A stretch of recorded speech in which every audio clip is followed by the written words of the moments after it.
Bagong utos ni Kristo, mag-ibigan sana kayo, katulad ng pag-ibig ko.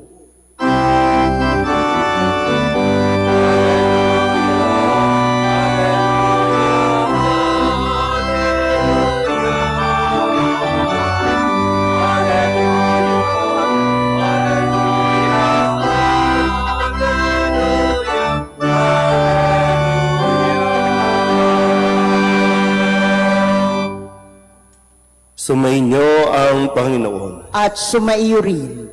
Ang mabuting balita ng Panginoon ayon kay San Mateo. Papuri sa iyo, Panginoon. Noong panahong iyon, sinabi ni Jesus sa kanyang mga alagad, "Sinasabi ko sa inyo, kung ang pagsunod ninyo sa kalooban ng Diyos ay tulad lamang ng pagsunod ng mga iskriba at mga pariseyo, hindi kayo makapapasok sa kaharian ng Diyos. Narinig ninyo na noong unay iniutos sa mga tao, huwag kang papatay. Ang sinumang makamatay ay mananagot sa hukuman.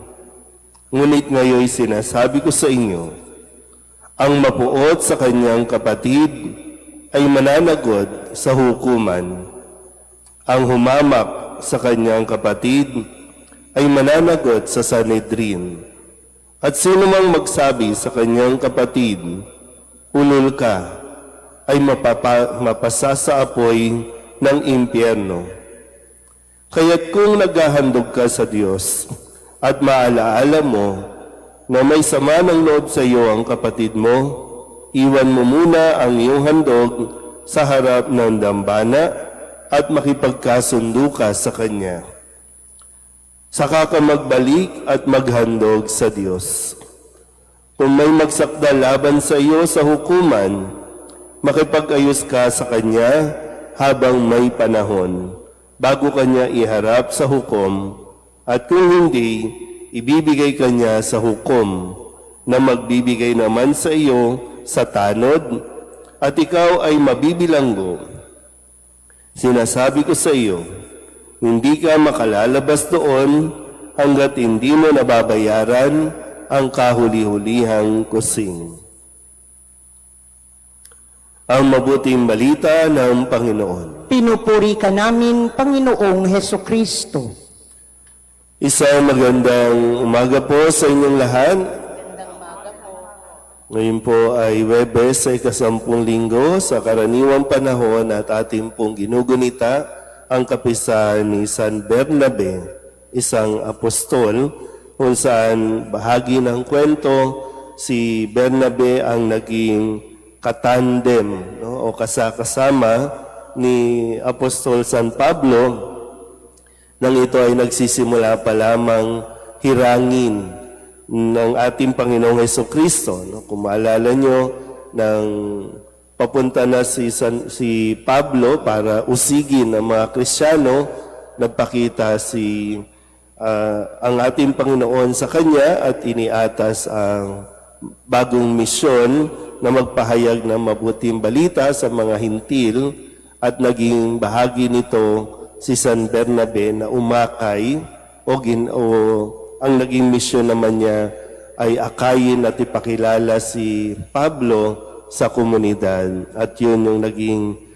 tulong na ginawa ni San Bernabe, bagaman si San Bernabe ay hindi nakilala katulad ng pagkakakilala natin kay San Pablo, pero ganun pa man, magandang halimbawa na maparisan natin, na kahit na hindi na-acknowledge o na-ibobroadcast ang kanyang pangalan, ay tuloy ang kanyang misyon, na tinanggap na siya po ay maging kabahagi ng pagsisimula ng pagpapahayag ng mabuting balita. Kaya nga sabi po, sa Antioquia, doon nagsimulang tawagin sila bilang mga Kristiyano.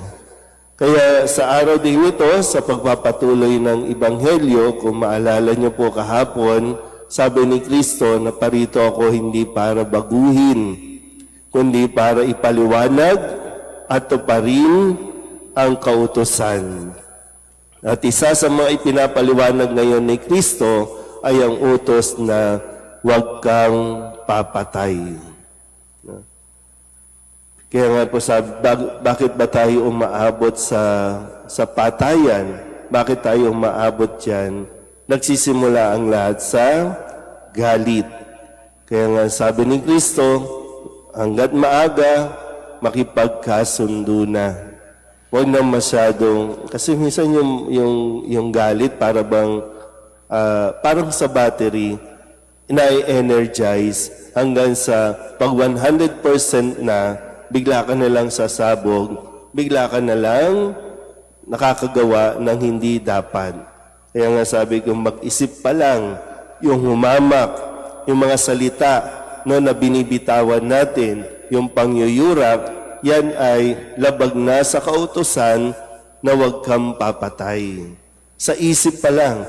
Kasi kung akala natin, ang pagpatay ay yung kinitil mo yung buhay, binaril, sinaksak, o kung ano pa mang paraan, hindi lang sa ganon. No? Sabi nga ni Kristo, sa pag-iisip pa lang, o sa mga salita, baka marami na talaga tayong napatay. Talagang bahagi na nito, no, na tayo ay may kasalanan sa utos na huwag kang papatay. Lalo tigit, no, talagang sa mga nangyayari sa ating lipunan, talagang yung, alam mo yung tinitrigger tayo ng todo na magalit, at yung galit, yung naghahangat tayo na mamatay na sila. No, minsan nga, nagiging joke na lang natin, no, ano ba ang wish mo? Sana mamatay na lahat ng mga kurap. Nagiging joke na lang, nagiging biro, pero sa isang banda, may seryosong bahagi, no, sa atin na hinahangad nating mamatay na lang yung mga pahirap sa lipunan. Pero kung babalik tayo, no, tayo ay mga Kristiyano, hindi natin dapat hinahangad, bagamat naiinis tayo, pero kailangan mong kontrolin ang iyong emosyon. At lahat ng ito ay idaan sa dasal at ipaubaya sa Diyos ang desisyon. Tandaan niyo po, wala isa man sa atin ang may kapangyarihan para kunin ang buhay ng kung sino man. Ang buhay natin ay galing sa Diyos, kaya Diyos lang din ang may kapangyarihang bumawi nito sa atin. Kaya ang sino mang lalabag, magkakasala sa Diyos. Amen.